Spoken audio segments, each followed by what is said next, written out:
There's a hidden anatomy inside every ad, and each piece tells a different story about your results. After making hundreds of ads and generating over $4.1 million directly attributed to those ads, I've learned how to read those signals fast. So today I'm going to show you how to break down any ad, spot what's broken, and fix it with what's working right now. When we first talk about breaking down the anatomy of an ad, there's a psychological sequence that we each go through when an ad comes onto our screen. Meaning there's a process that our eyes and our brain go through to follow along with an ad. So the number one thing that happens when an ad comes across your screen is the first thing our eyes immediately go to is the creative, which is the image or video. Meaning as you're scrolling social media, the first thing that your eyes immediately go to on an ad is that image or video. If it catches our attention, we immediately come down and we look at the headline and description. Then we go up to the body copy. If it's interesting, we'll click that little see more button right here and we'll read. And from there, if it's interesting enough, we'll drop down to the learn more. And so there's this psychological sequence that we go through. We hit the ad. If the image or video catches our attention, we look down at the headline, look at the subdescription. If it's interesting enough for us from there, we go up and we read the ad copy. We might click see more, and then we go down to learn more or buy now or whatever the call to action button may be. So as you're scrolling next time, you might notice this pattern, and we all do it because it's psychology, but this is the pattern that we follow. So number one is here, then we go down to number two, up to number three. If it's interesting enough, we'll go 4, and sometimes we skip 4 and we go straight down to 5. Hey, real quick, if you're enjoying the video, I want to invite you to click down below on the 7 ways in 7 days. You can enter your email address, and I'll email you over the next 7 days 7 different ways that you can grow your business based on my experience over the last 5 or 6 years in generating $4.1 million using ads and behind the scenes of everything I'm doing right now. So go down below, you can click that. And so each part of this sequence that we go through to follow and watch an ad, there's a direct metric in the ads manager that is going to correlate to each of those steps. For example, the image or video directly correlates to what is called our click-through rate all metric. So this metric right here is going to tell us how well the image or video is performing. The headline and description also correlates to click-through rate all, and we want our click-through rate all to be 2% or higher. Meaning if we have a low click-through rate, it means our image or video is not stopping the scroll. It's not stopping people in their tracks. It's not creating enough curiosity, building interest. So then we have our secondary metric here, which is going to correlate to our click-through rate link. I'll squeeze that in there right here. The click-through rate link directly correlates to the percentage of people that are clicking a link. Now, there's technically 2 click-through rate link metrics that I track. One is the click-through rate link if I am running a lead form ad. If I'm running a campaign that goes straight to a landing page, I'm then going to use the, and I'll put it down here, unique outbound click-through rate. So I'll use the unique outbound click-through rate, meaning the amount of unique individuals that click a outbound link, meaning a link that's taking them away from Facebook. So this will be to the landing page, website, etc. Okay, I'm just sitting here editing and I realized that I missed a crucial part that connects all of this together for you. So I just want to show you this. I want to show you how these numbers, these click-through rate link and click-through rate all are calculated. So it's really simple.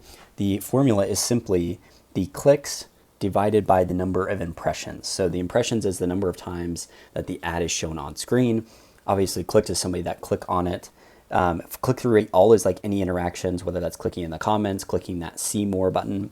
So very simple. Let's say you have 20 clicks over 1,000 impressions. Well, that's going to give you your 2% click-through rate.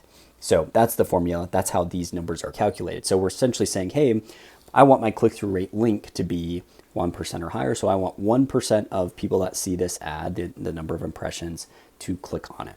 Okay, so that's an indication if the ad's performing well based on those numbers. So I just wanted to bridge that gap again. It's your clicks divided by your impressions, or any interactions divided by the impressions there. So that's how you get your percentage for click-through rate link or click-through rate all. So we understand that there's some psychology here where the moment we see an ad, Boom, it's the image or video that's gonna stop the scroll or not. We're gonna immediately go down, we view the headline, then we jump up to the ad copy. If it's interesting, we'll click see more, we'll read, and then we'll go down and click learn more if we're interested. And so this is the flow. And these are the metrics that correlate to that individual part. Meaning, let's say I have a click-through rate all of 1%. Again, that means that my image or video is not compelling enough or interesting enough to stop the scroll or stop people from what they're doing, which is scrolling. The other metric, again, click-through rate link, I like this to be greater than 1%. And again, this is for lead forms. This is the number of people that are clicking the link to open up the form. And on the unique outbound click-through rate, same thing. So really all it takes is you look in your ads manager, you look at your ads that you're running. If you have a campaign if you have an ad that's not performing as well as you'd like it to be, it's very easy to walk through the sequence of, okay, let's first look at our click-through rate all, because this is the first step. This is essentially in an order of operations. So we start with click-through rate all because that's where the first step happens, is the image or video. If it's above 2%, then we can move on to the click-through rate link metric. If the click-through rate link is above 1%, then that's good. And what it means is that from there, if these two are true, it's above 2% on your click-through rate all and above 1% on your click-through rate link, it then means that you either have a lead form conversion problem or you have a landing page conversion problem. But there's an order of operations. So like if you go back to grade school and you remember that order of operations in math, meaning you have to start from this left side and work your way over the different, I think there's an acronym, PEM something, I can't remember it, but there's an order of operations, meaning we can't just jump to the end and change something on the end because it's a lagging metric. So there's leading metrics and there's lagging metrics. So leading metrics are going to be these metrics up front that are essentially telling you, is my image or video compelling enough? If it passes this 2%, then I know it's not the issue. I know it's a different part of the ad. It might be that the image or video is compelling enough, but when we get to the ad copy, something on the ad copy is deterring them, or something on the ad copy is not compelling enough. Maybe the image or video resonated, there's no G in resonate, and something in the ad copy isn't as compelling or congruent with the image. So what happens a lot of times when I get asked to review different ads is the image or video is compelling enough, but then when we click through and we look at the ad copy, there's a mismatch in what's promised or what's told on the image or video and what is told in the ad copy. And so with anything and with any good ad, we want there to be congruency, meaning there needs to be congruency across the video or image, across the ad copy, headline, lead form, landing page. Meaning if I'm offering XYZ on the ad, I should also be talking about XYZ in the ad copy and XYZ on the landing page. I shouldn't be talking about something else. Meaning if they clicked on an ad about dog products, XYZ, whatever that may be, coming up with it on the spot, the landing page shouldn't be talking about a Tesla, right? Something like that. There needs to be congruency. So let me talk through the order of operations a little bit more so that's more clear. And then I'll talk about the changes that have taken place over the last year in Facebook's world. So we've got our order of operations. Again, we have to start on the left side and work our way through, because if we're just looking at, let's say, downline metric, lagging metric of lead cost, it's not a very good judge to say if the lead cost is high or low because it's subjective. It's subjective on the industry and it's subjective on if our metrics upstream are within KPI. So we've got our click-through rate all, which we want greater than 2%. I really like this to be above 3% because that means it's a banger ad. It's above 3%. It's doing really good. Hey, this is above 1%. Conversion rate on a lead form should be greater than 10% and less than 20%. And you might be saying, well, why do we want it less than 20%? Well, we want it less than 20% because if we're getting too many people to fill it out, it might mean that we're not qualifying them enough or we're not asking enough questions, since we're just letting anybody and everybody and their dog through our lead form. Same thing on our landing page conversion rate.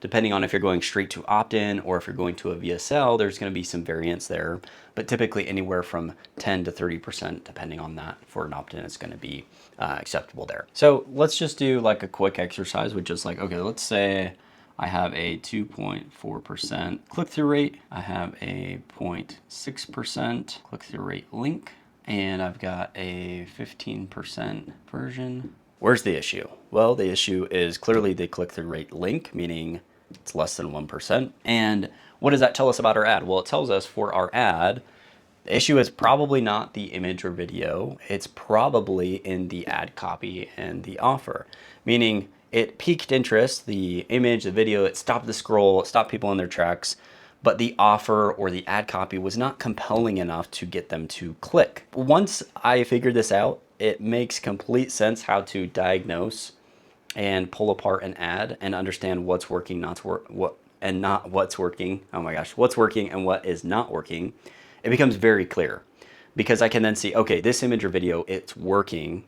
So I don't need to go create a new image or new video. I can still take this, but there's something with the ad copy that needs to be fixed. There's something with the words that I've put in the ad copy that isn't compelling enough or detracting, and so I can test some new ad copy. So it becomes very clear as to what is working, okay? I'll do one more of these just for the sake of, hopefully it will click. So let's say click-through rate all is 1.6%, and your click-through rate link is 0.9%, and the conversion rate is 12%. Might be a little bit of a trick question here. We've got the click-through rate all is less than 2%. Our click-through rate link is less than 1% as well, and our conversion rate is within KPI. So a little bit of a trick question here. What do we focus on first?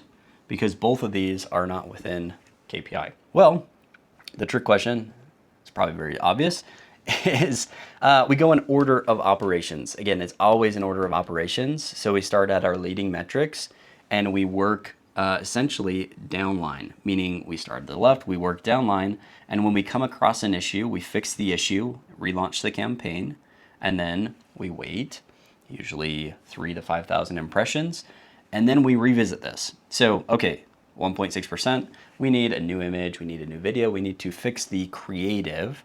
So I'm going to fix that, relaunch the campaign. The reason we don't come over here and fix this is because we fix one thing at a time. That's the only way that you can diagnose and know what's working, is by fixing one thing at a time. If you fix multiple things, then you're not going to know what was the actual issue. So we fix this because this is the leading metric. And what happens most of the time is when we fix this, this also gets fixed. Now, we might fix this and this goes up to 2.1% and this stays at 0.9. And so now we need to, okay, this is fixed. And now we come over here, we look at our click-through rate link, we fix that. So we take a look at the headline, the ad copy, and adjust that. That is how we go through the order of operations there. Okay? If you've got questions on this, drop them down in the comments. I will happily send a Loom video or type up a message personally for you. But once I figured this out, it was a complete unlock for understanding the anatomy of an ad and how to actually adjust each part of an ad for it to be successful. With that in mind, a lot has changed in the past 6 to 12 months in terms of how ads work and specifically how Meta works. And so I'm going to talk through the old way and then I'm going to talk through the new way and specifically what's changed on both of those. So the old way used to be, when we run ads, it used to be all about the targeting. So we focus on targeting first, then we would look at our creative, which is the image or video. That's what creative means. And then we would look at our ad copy. Okay, let me get back in frame here. Targeting was most important, then we would focus on the creative, and then we'd focus on the ad copy. And so the game was really whoever had the best targeting would win, meaning they'd stack interests, like people who are interested in real estate and also XYZ and also XYZ, and they would stack all of these interests, and whoever could formulate all of the best interests would win. And there's also like lookalike audiences and buying lists and uploading them to Facebook and creating a 1% list based off of this to find people like that. And so that was the old way. And this has slowly changed over the last couple years, especially last August as Meta released their new Andromeda update, which is the new way is all about creative. And if I could circle this in red, I'm going to, because that is like the most important thing nowadays, is it's all about your creative. It's all about creative diversity and variety, variations, and having lots of different videos, lots of different images. And so we focus on the creative first because the creative now does the targeting. This is big. You need to get this through your head, which is the creative does the targeting. Then we focus on ad copy. And then I say maybe targeting because all of my campaigns right now, I don't do any targeting. It's all open targeting. It's Advantage Plus. I literally have zero interest targeting in there. And my ads crush it. It's because Facebook's algorithm's gotten really good and knows who to place these in front of on an individual user level based on the creative. So the ads do the targeting. What this means is whoever tests the most ads wins. And the ads don't even have to be good. If you have watched other of my videos, I'm huge on making unfancy ads, which is just ads filmed on your iPhone, walking and talking in the park, in the car, no crazy editing, like super unpolished, authentic. And some of the biggest creators in the marketing space are talking about this very same thing. And it's nice because I have felt this way for many years. I used to hire actors and pay them a lot of money to film scripts. And what we learned is that they sucked. They didn't do well. They would never perform. But for some reason, the video of the founder walking through a park and like almost brushing into this tree branch, like performed better. Same thing. This is my note here. My second best ad right now this year that I've put thousands of dollars behind is a video of me here in my office. And before I started filming, I was eating like some crackers or something, and a little piece of the cracker got in my throat, and it was tickling my throat while I was talking, and it was making my voice crack, and I would get that little tickle, and it was making my voice sound funny. And so as I'm filming, my voice starts doing this thing, and I'm like trying to swallow it. Finally swallow it, finish the ad out. It does it again halfway through. And I was like, you know what? I don't care. I'm just going to let Facebook decide and the people decide if this is a good ad. And lo and behold, it's my second highest producing ad right now. And I've put thousands of dollars behind it. It's brought me a lot of customers. And it's just a very big testament that whoever tests the most ads wins. And specifically the unfancy ads, the ones that you don't think are going to work, usually tend to work. So that's the game now. Then the question begs is how can we make it easy to make and test ads, which is we use an iPhone for video. We use an image we use AI for image. I use Manus right now, Manus AI. It creates amazing images, especially if you build a skill file and a knowledge base of like what good looking ads looks like. It will create really great ads in minutes. And then I test like 5 to 10 of each of those every single week.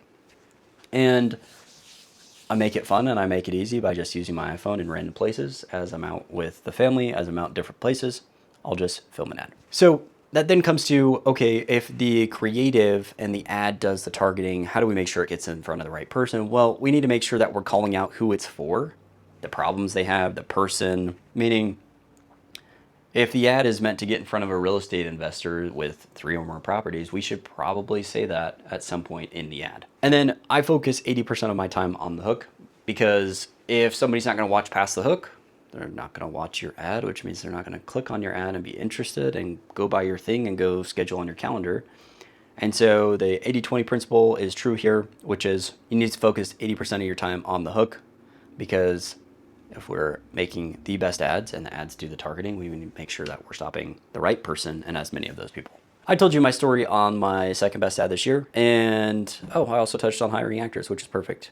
And then let me talk about quickly the shelf life of an image or video. So shelf life meaning now that it's all about the creative and the ad copy and Facebook does all the targeting, it's amazing. There's not really a lot of fancy stuff we have to do. Anybody can run ads these days. It is so simple. The shelf life is referring to normally over here the old way, we could run an ad for years. I still have a campaign running. I have actually multiple campaigns for different clients where we're using the same ad that we used 2 years ago. It just crushes it, is day in and day out, bringing in leads and appointments consistently. I never have to touch it. I'm never going to touch it until it spends above our KPI and it'll eventually turn off. That was the old way. So if you've got a campaign that's running, don't touch it. The new way is it eats up the creative a lot faster, meaning the shelf life, how long the image or video is going to perform, is a lot less, meaning you need a lot more images, a lot more videos to test. And so it's important that you constantly are testing here we go, wrong point. That you're constantly making it easy to make and test ads. Okay, image lasts a lot shorter than video. When you start seeing the same image over and over in your feed, it's very easy to skip because it's an image, nothing changes about it, you've seen it, you've read it, and you move on. And so when you see it a few times, and you keep scrolling and you don't stop anymore. With a video can hit different pain points and pockets, meaning one time you might watch 5 seconds, the next time you might watch 20 seconds, and then you might watch the whole thing, and then you might watch the whole thing again. And different points and different things about what they say might resonate differently based on when you're watching it and what's going on in your life. And so I typically like to focus a good majority on video because it's so much easier to have an ad that runs longer. With that said, there are many of you, and I talk to many of you, that hate making videos. I get it. You can make images so easy. And so at that point, it becomes a volume game, which is you have to be a little bit more on top of it, of creating a lot of images and testing a lot of images and continually cycling through those. So that is the shelf life. There's not like a specific time. It's just image doesn't last as long as video. If you like this video, subscribe and consider checking out this video because you'll probably like it if you liked this one.